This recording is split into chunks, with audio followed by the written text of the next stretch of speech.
नमस्कार, news watch India देख रहे हैं आप। मैं हूं आपके साथ सुरभि राजपूत। बुलेटिन की शुरुआत करते हैं। सपा अध्यक्ष अखिलेश यादव रामपुर आजम खां से मुलाकात कर मीडिया से रूबरू होते हुए कहे कि आजम खां हमारी पार्टी के पुराने दरक है। आजम खां का परिवार हमारा परिवार है। आदरणीय मुलायम सिंह जी से जो रिश्ता है वो हमारे साथ वही रिश्ता रहेगा।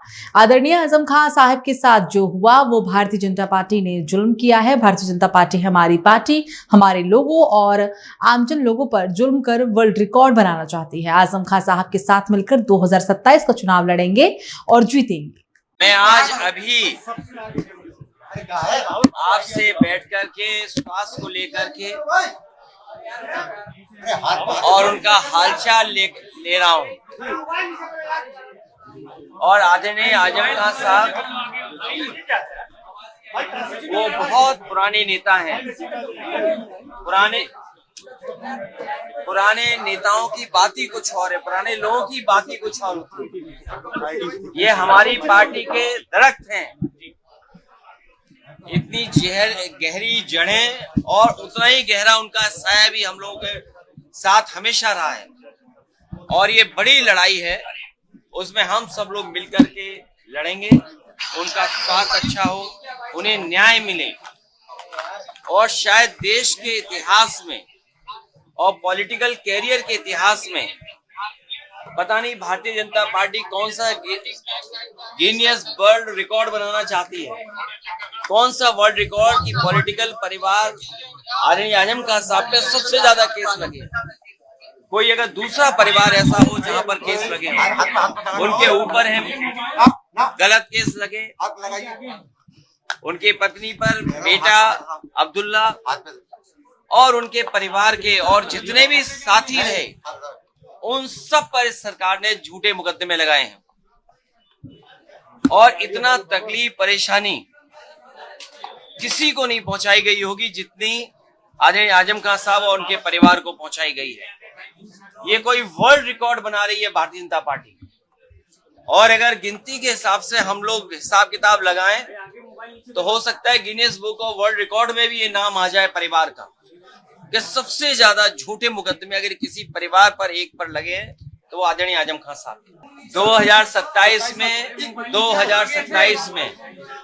2027 में सरकार बनने जा रही है और पीडीए की आवाज बुलंद होगी। कि कोई कल्पना कर सकता है कि सुप्रीम कोर्ट में जज साहब के ऊपर भी जूता फेंक दिया गया हो या जूता निकाला गया हो। हालांकि वो बात यहाँ करने की नहीं है। आज मैं आदरणीय आजम खां साहब का हालचाल लेने आया था, क्योंकि जेल नहीं पहुंच पाया था, इसलिए मैं मिलने आया था। और लगातार हम लोग मिलते भी रहेंगे। लेकिन जो सुप्रीम कोर्ट में हुआ है, ये समाज में कहीं ना कहीं एक संदेश जा रहा है कि पीडीए के लोग कहीं बैठे हों, जीवन में कभी न कभी अपमानित होते हैं। और ये बात मैं पहली बार नहीं कह रहा हूँ। एक बार विधानसभा में मैंने ये बात कही कि जो पिछड़े दलित अल्पसंख्यक मुसलमान भाई आदिवासी जो पीडीए परिवार है, वो एक सूत्र में बंधा हुआ है अपनी पीड़ा से, वो अपमानित महसूस करता है और इस सरकार में अपमानित हो रहा है लगातार। तो वहीं कन्नौज में डिप्टी सीएम ब्रजेश पाठक के भ्रमण को लेकर अलर्ट। डीएम आशुतोष मोहर, अग्निहोत्री, एसपी विनोद कुमार का निरीक्षण।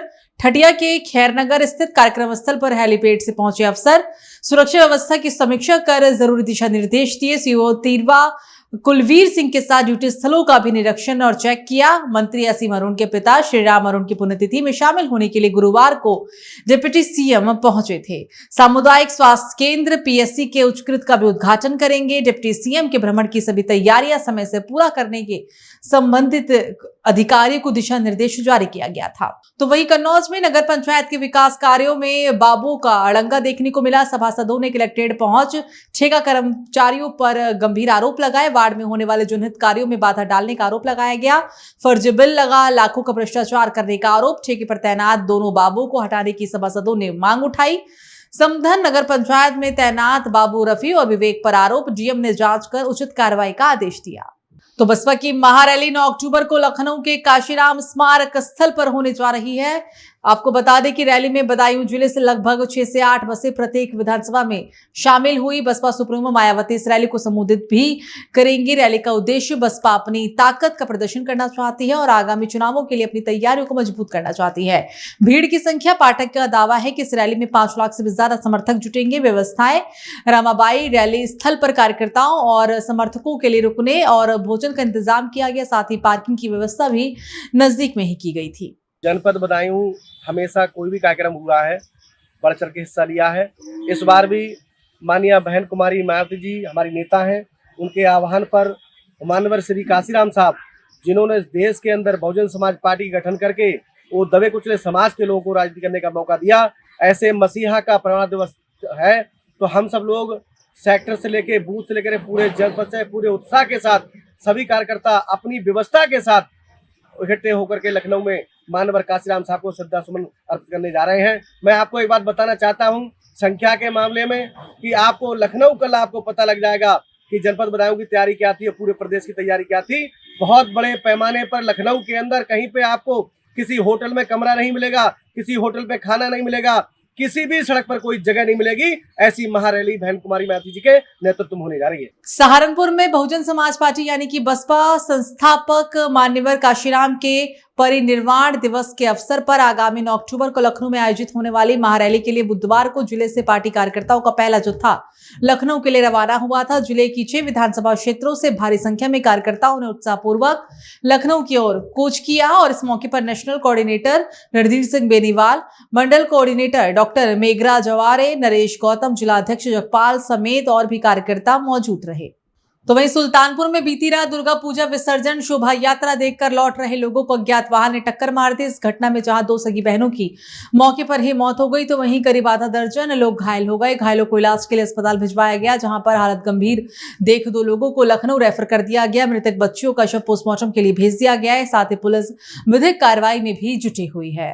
भैया हमारे यहाँ रात में 1:30 बजे करीब दुर्घटना हुई थी ट्रक से। तो कितने लोगों की जान गई, कितने लोग गए? 2 तो तुरंत एक्सपायर हो गए थे मौके पे वहीं, और बाकी 6 लोग घायल थे। इनको जो जिला अस्पताल पहुंचा गया, पेनहुआ से रिफर हो गए 2 लोग, 1 लोग जिला अस्पताल में भी है अभी। और 1 लोग कहाँ है? 2 लोग लखनऊ में, और बाकी थोड़ी चोट आई थे और सब घर पे हैं, अच्छे थे। ये लोग कहाँ गए थे?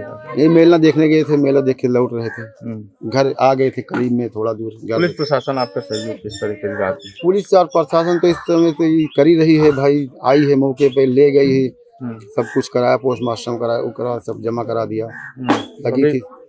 लगी भी साथ में है अभी। कितनी उम्र रही होगी जो ये एक्सपायर? मान चलिए जो एक्सपायर होंगे एक ठीक कम से कम 17-18 साल हो गए, 18 साल होगी ठीक, तो मान चलिए 10 साल ना 11 साल होगी। तो वहीं सहारनपुर में अवैध तरीके से अर्जित की गई 2 करोड़ 74 लाख की संपत्ति को जिला प्रशासन ने कुर्क किया। उत्तर प्रदेश सरकार के निर्देश पर प्रशासन के द्वारा आरोपियों पर लगातार कार्रवाई हो रही है और इसी कड़ी में सहारनपुर में जिला प्रशासन ने एक बड़ी कार्रवाई करते हुए पूजा केंद्र के द्वारा अवैध तरीके से अर्जित की गई 9 संपत्तियों समेत 2 स्कूटी को कुर्क कर दिया, जिसकी कीमत 2 करोड़ 74 लाख रुपए आकी गई थी। प्रशासन ने ढोल नगाड़े बजाकर और अनाउंसमेंट कर लोगों को जानकारी देते हुए संपत्ति पर कुर्की का बोर्ड लगाया। संपत्ति को कुर्क करने के लिए तहसीलदार जसविंदर सिंह समेत और भी लोग मौजूद रहे।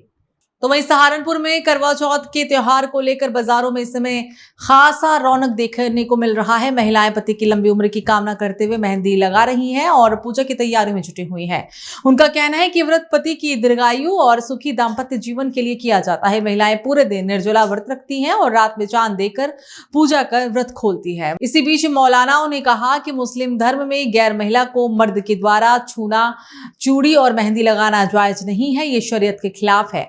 मेहंदी महिला को सिर्फ महिला ही लगा सकती है। तो वहीं बिजनौर में गुप्ता फिलिंग स्टेशन नूरपुर पर दिन दहाड़े पेट्रोल पंप के कर्मी के साथ मारपीट की गई। पेट्रोल पंप कर्मचारी गंभीर रूप से घायल हो गया। उपचार के लिए उसे हायर सेंटर में रेफर कराया गया। 4 बदमाश टाइप के युवकों ने पंप कर्मी पर हमला कर दिया था और उसको जान से मारने की कोशिश भी की थी। ऑफिस के शीशे तोड़कर दोनों ही बदमाश फरार हो गए। नूरपुर के गुप्ता फिलिंग स्टेशन का यह मामला बताया जा रहा है। तो वहीं झारखंड के मुख्यमंत्री हेमंत सोरेन ने वीर शहीद के परिजनों को 1 करोड़ 10 लाख रुपए का चेक दिया। रांची में शहीदों के परिजनों को वित्तीय सहायता देने पर मुख्यमंत्री हेमंत सोरेन के प्रति यहां की जनमानस के बीच एक आशा और उम्मीद की नई किरण नजर आई है। राज्य सरकार ने वीर शहीद आरक्षी सुनील कुमार राम और संतन कुमार मेहता के परिजनों को सम्मान राशि में 1 करोड़ 10 लाख रुपए की वित्तीय सहायता प्रदान की। तो वहीं धर्मनगरी हरिद्वार की अब बात होगी, जहां हरिद्वार में सरकारी राशन डीलरों के संगठन ने खाद्य आपूर्ति विभाग में भ्रष्टाचार के आरोप लगाए। हरिद्वार प्रेस क्लब में प्रेस कॉन्फ्रेंस करते हुए राशन डीलरों के संगठन के अध्यक्ष और अन्य राशन डीलरों ने डीएसओ तेजबल सिंह और एआरओ रवि सनवार पर भुगतान किए जाने की एवज में 15 से 20% तक का कमीशन लेने का गंभीर आरोप लगाया। जिला खाद्य आपूर्ति अधिकारी ने सभी आरोपों को निराधार बताते हुए कहा कि कुछ राशन डीलरों के द्वारा अनियमितता किए जाने की शिकायत मिल रही है। जांच के बाद उन्हें नोटिस दिया गया है, जिसके बचाव में राशन डीलर अनगढ़ आरोप लगा रहे हैं। इस मामले में जांच की जा रही है, नियमों के मुताबिक कार्रवाई भी होगी।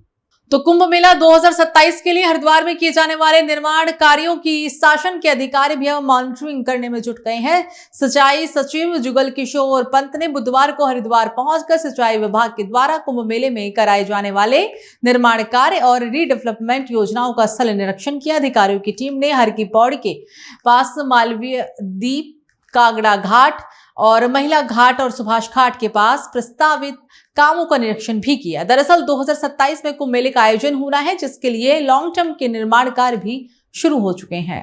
क्योंकि हरिद्वार में 2027 में अर्धकुंभ हो रहा है और उसके लिए यहाँ पे विभिन्न संस्थाओं द्वारा कार्य किया जा रहा है। सिंचाई विभाग कुछ घाट निर्माण कर रहा है और रीडेवलपमेंट का कार्य कर रहा है हर की पैड़ी और उसके आसपास।